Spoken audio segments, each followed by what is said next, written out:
Welcome back to Third Phase of Moon. My name's Blake Cousins, and in this episode, we're going to go over Illuminati secrets and government cover-ups. We're here at an undisclosed area with a person who wants to remain anonymous, so we're not going to mention names, and we're going to speak to him in regards to his knowledge over the past 10 years of research into the Illuminati. Thanks for joining us right here at Third Phase of Moon. Glad to meet you. All right, well, let's get, you got some work to do. Let's go around the farm and, talk about some of the things that the people around the world are watching, and they want to know some answers, okay? I believe we have some answers to give them.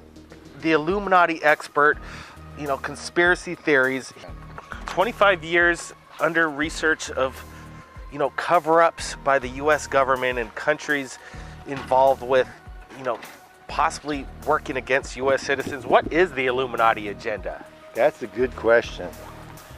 I can't really say I know what the Illuminati agenda is. But we do know there are people we don't know about who are controlling things. Well, the power and the control, you used to speak a lot back during the Bush years about the elite power and Dick Cheney, MK Ultra. What is MK Ultra? MK Ultra is simply a massive mind control operation started by the CIA in the 50s after the Korean War. Veterans came back and exhibited signs of being under the influence of some kind of power. And so the CIA got totally involved in figuring what the hell they could do to counteract this new mind control thing that was happening with our soldiers.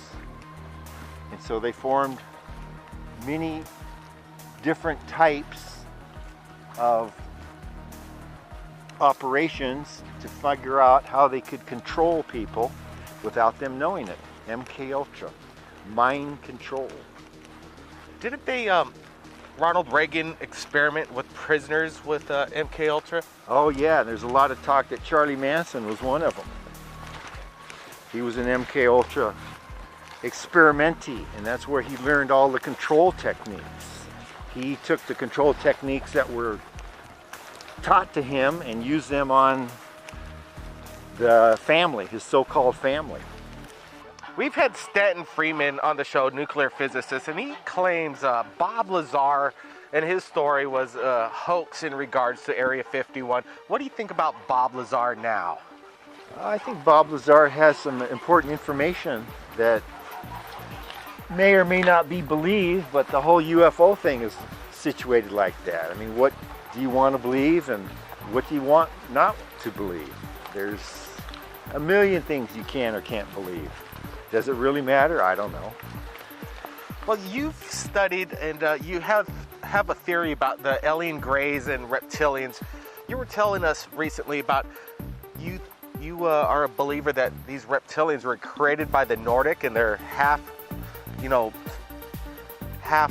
robot? Well, I think what they are is manufactured beings, because all the explanations of them, they don't seem to have any feelings, they don't seem to show any sex organs, and they're basically like worker bees, like ants. And my theory is that some of the people who have been abducted have gotten away from the Greys for brief periods of time and walked around the spaceship and come upon the Nordics. The Nordics didn't say anything to them, and eventually the Greys came and got them again, but it does seem like this might be the agenda, that they are in essence working for someone else.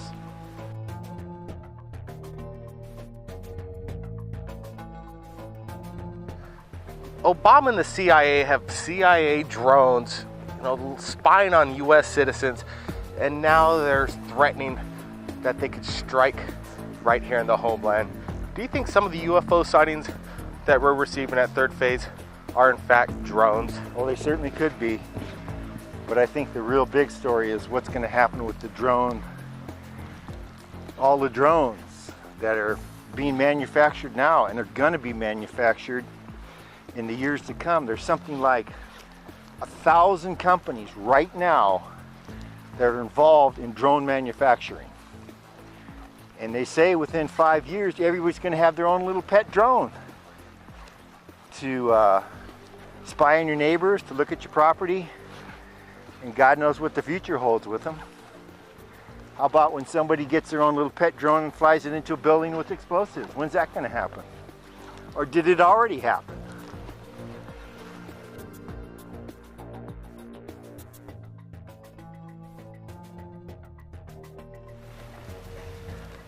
But you know, in my opinion, come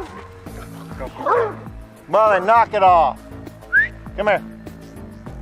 All right, so in your opinion, you're going into, before the dog went crazy, was? My opinion is the new big UFO story in the future is all going to be about drones. America's making them, China's making them, Russia's making them, Israel's making them. What's going to be happening with everybody's making them? What's going to happen with all these drones? Where are they going to go? What are they going to do? We don't know, but it doesn't look good. I'd say serious issues are happening with the drones, and it looks like privacy is a thing of the past. Pretty soon the DEA is going to get them everywhere. If you got pot in your backyard you're not supposed to have, or maybe you're sunbathing naked, that's going to be on the internet for all to see. And what about the little tiny hummingbird drones they already got? The super spy ones that you can't even see barely. They're getting smaller and smaller, as well as technology components of the microchip continuously drop in size. Have you ever heard of the singularity effect, and what's your opinion on this? I have not heard about the singularity effect. I don't know what you're talking about. All right, well, the theory is in less than 20 years, they're going to create a being through technology that thinks 1,000,000 times faster than the human brain. So in essence, we're going to put them to work, and they're going to come up with solutions to help mankind, apparently. Make us live 1,000 years, build spaceships, things along these lines. Do you think this could be possible? I certainly do, but the question is that really where we want to go? Obviously, some people do. All right, have you ever heard of HARP and its possibilities of being used against the U.S., and explain to our viewers what HARP really is? Well, I believe that HARP is a electronic experiment run out of Alaska, and there's a lot of mystery about it, but Ventura went up there and did quite a good show about that, explained some of it and showed it, and evidently they're beaming things into the atmosphere that alter weather patterns, and exactly what the repercussions of such things are, we don't know yet. I really want to thank you for joining us here at Third Phase of Moon, sharing your knowledge to the viewers from around the world. Well, I hope my small contribution to your show has helped. Hey, thanks a lot. And you know, if anybody's captured anything amazing in regards to UFOs or drones for that matter, you could contact us via Skype or Facebook, Third Phase of Moon.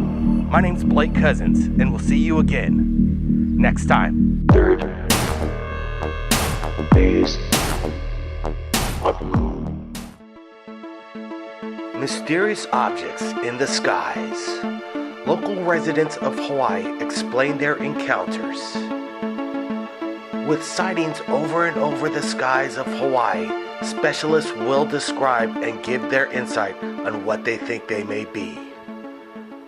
Lights over Kukahili and the Big Island of Hawaii, local residents explain what they think they encountered and videotaped with their own video cameras.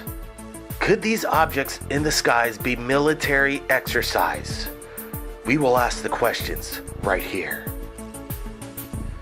Incredible HD video, which highlights the most fascinating cases of UFOs caught on tape in the state of Hawaii. The ancient Hawaiians refer them to the Kukahili, the dancing lights. UFOs will be explained in this documentary. Could Hawaii be a hotspot for UFOs? Could the majestic landscape and sacred grounds be a magnet for UFOs from other planets? Or could they be Hawaiian gods coming back to the Aina?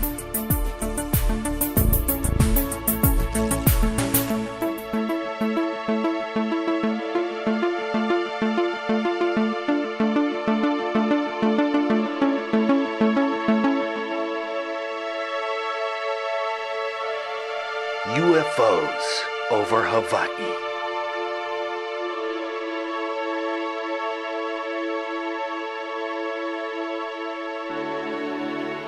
Now let's begin our journey on the Hamakua coast with spiritual leader Kamaka Vivi Ole. The UFOs have been coming to the islands of Hawaii for millions of years. And they came here originally. And all they're doing is showing us that they're back again. And they want to be with us once more as a family. But the aliens have been known to us and known to the Hawaiians for a long time, but they don't speak about it. But they now want to share this, and the Hawaiians have the greatest opportunity to come out and be with them. The understanding of the star family is the biggest thing.